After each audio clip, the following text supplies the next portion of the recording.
Kehadapan pemangku manaki pada malam hari ini, Ibu Hajah Atik Wirawati, mari kita doakan beliau beserta keluarga besarnya agar senantiasa dilimpahkan harta yang halal yang melimpah ruah. Dan kehadapan para wakil talkin yang telah hadir pada malam hari ini, Bapak Dr. Kiai Haji Subhan dari Cirebon, Kiai Haji Mahya dari Jeddah, Kiai Haji Anang dari Surabaya, Kiai Haji eh, Prof. Edi dari Bogor, Kiai Haji Prof. Rahmat Hidayat dari Yogyakarta. Mari kita doakan beliau-beliau agar senantiasa disehatkan, senantiasa dipanjangkan usia dunianya, dipanjangkan, ditambah-tambahkan ilmu-ilmunya. Dan juga kepada keluarga besar Ibu Khaya, Ibu Syari, Prof. Priyatno, beserta keluarga besar yang telah memfasilitasi. Mari kita doakan beliau-beliau agar senantiasa ditambah-tambahkan rezekinya, disehatkan, ditambah-tambah mulia. Dan juga ke hadapan para petugas yang telah bertugas dengan sangat baik pada malam hari ini. Mari kita doakan beliau-beliau agar senantiasa istiqomah. Baik Bapak dan Ibu sekalian yang saya hormati, pada malam hari ini mungkin saya akan sedikit mengulas tentang eh, kenapa kalimatul ikhlas ini sangat penting. Kenapa Abah dalam banyak kesempatan menegaskan pentingnya talqin zikir, yaitu salah satunya adalah menanamkan kalimatul ikhlas, yaitu la ilaha illallah. Jadi Bapak dan Ibu sekalian, Rasulullah Shallallahu Alaihi Wasallam pernah bersabda, ikhlaslah dalam beragama, cukup bagimu amal yang sedikit. Ini bukan hadis biasa. Ini adalah pernyataan agung dari Nabi akhir zaman yang memberikan arahan kepada kita untuk seluruh amalan-amalan kita. Bahwa dalam beragama, dalam seluruh ibadah kita, dalam setiap gerak dan langkah kita kepada Allah, keikhlasanlah yang menjadi kunci. Bahkan jika amal kita sedikit, tetapi dilandasi dengan keikhlasan yang tulus, maka itu cukup. Nah, mengapa bisa cukup? Karena nilai sebuah amal itu tidak terletak pada banyaknya gerakan, panjangnya bacaan, atau beratnya beban fisik. Nilainya ada pada hati yang menghadirkan Allah, pada jiwa yang hanya mengharapkan ridho Allah. Maka sholat 2 rakaat dengan hati yang khusyuk dan ikhlas itu bisa lebih berat timbangannya dibandingkan di sisi Allah dibandingkan dengan malam yang panjang yang dijalani dengan hati yang lalai, apalagi dengan penuh ria. Rasulullah ini pernah bersabda dalam hadis yang lain, sesungguhnya Allah tidak menerima amal kecuali yang dilakukan dengan ikhlas dan mengharap ridhonya. Nah, ini adalah syarat mutlak. Amal yang tidak ikhlas, walaupun besar di mata manusia, tetap tidak diterima oleh Allah. Karena Allah sebetulnya tidak membutuhkan amal kita. Allah tidak butuh sujud kita. Kita yang butuh Allah. Maka siapapun yang beramal dengan harapan pujian manusia, dengan niat agar dipuji oleh ustadz, dipuji oleh guru, atau masyarakat, maka ia telah menyimpang dari jalur utamanya, utama dalam beribadahnya. Imam Syafi'i pernah menasihati sahabatnya kepada Abu Musa, wahai Abu Musa, jika engkau berjihad dengan sebenar-benar kesungguhan untuk membuat seluruh manusia ridho kepadamu, maka itu tidak akan terjadi. Nah, coba lihat. Orang sebijak Imam Syafi'i telah memperingatkan kita bahwa menyenangkan hati semua manusia adalah hal yang mustahil. Tidak mungkin terjadi. Karena itu, ya dalam redaksionalnya, ya beliau melanjutkan. Jika demikian, maka ikhlaskan amalmu dan niatmu hanya karena Allah. Nah ini, kalau kita cermati, ini sangat dalam maknanya.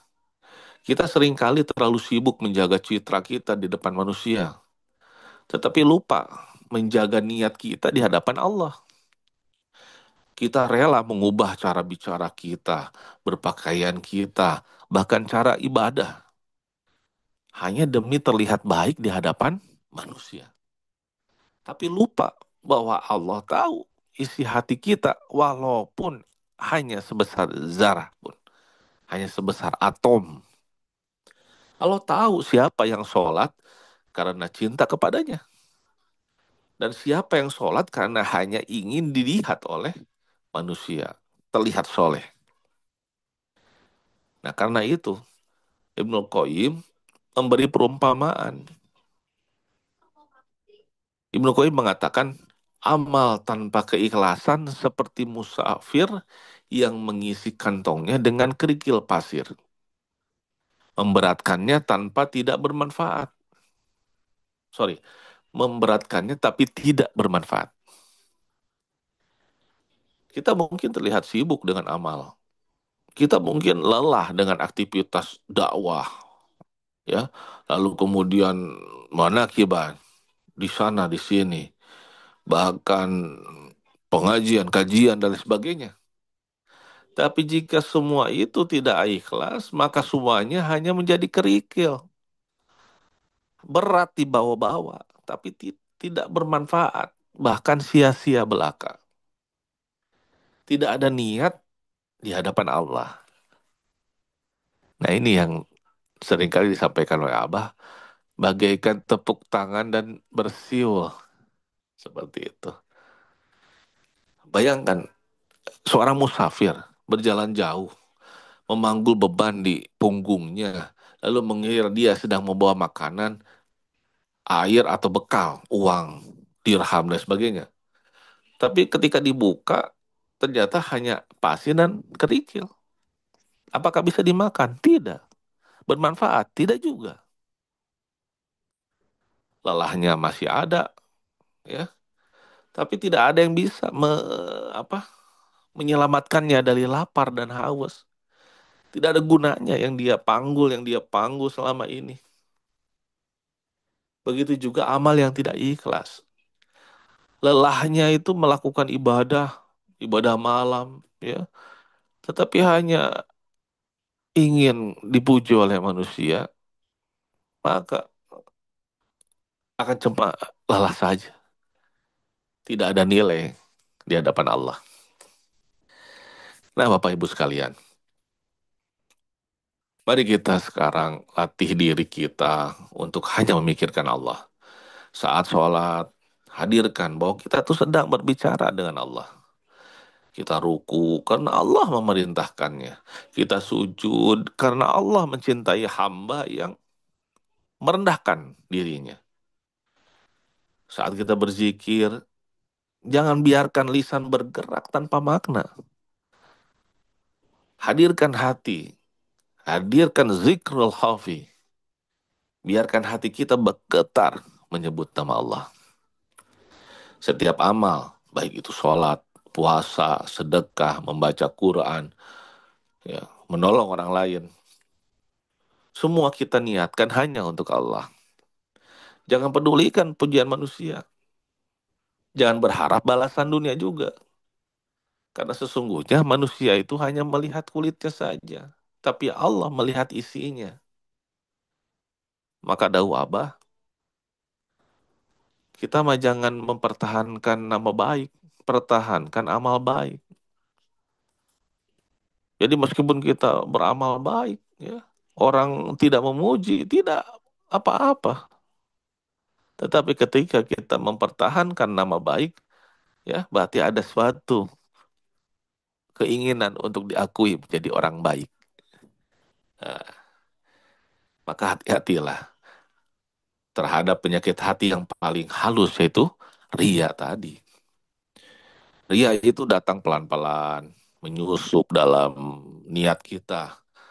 Lalu kemudian apa? Merusak seluruh amal. Orang yang ria tidak menyadari bahwa dia itu sedang sedang apa namanya mempersembahkan amalnya untuk selain Allah.